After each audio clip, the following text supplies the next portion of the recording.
Hello everyone and welcome into GCTV. My name is Alyssa Lang here at Williams-Brice Stadium alongside Chris Clark. We are going to go over this past weekend's game against Tennessee. The South Carolina Gamecocks did not come home victorious from Knoxville. We're going to break that game down a little bit.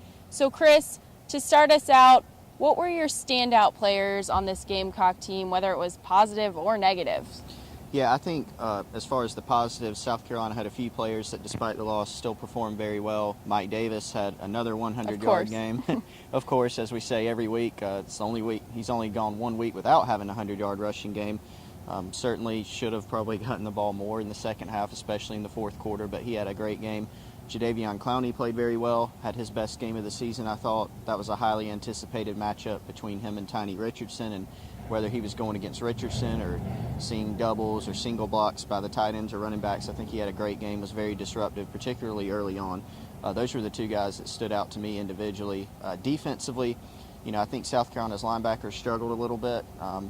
That would be an area of concern. They played pretty well up front, probably didn't get as much pressure and sacks as the team would have wanted. And, of course, there are a lot of issues, had some turnovers and some special teams miscues and things like that. Now, you mentioned issues. What are some takeaways that we can take away from this game? Obviously, the Gamecocks did leave Neyland Stadium with an injured quarterback as well.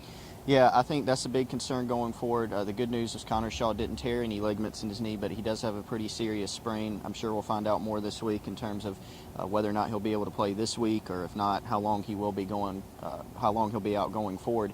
But that's certainly a concern anytime your starter's out, a guy who's played very well. The offensive line, is going to need to rebound and have a better performance going forward. Defensively, they were faced with a short field a lot on Saturday, so I think the defense played well enough to win. Still gave up some plays here and there.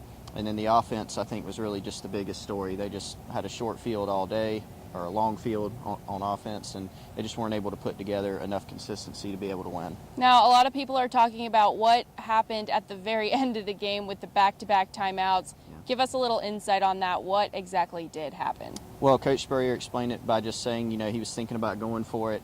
Said if it would have been 4th and 1, that he probably would have gone for it. Still, in hindsight, you got to look back at that and say that was probably a mistake. It's late in the game. You need timeouts late in the game to be able to stop Tennessee, or if you get back on offense, use those timeouts to stop the clock. And for South Carolina to use 2 of them and then not go for it and punt, that certainly looks like a mistake in retrospect.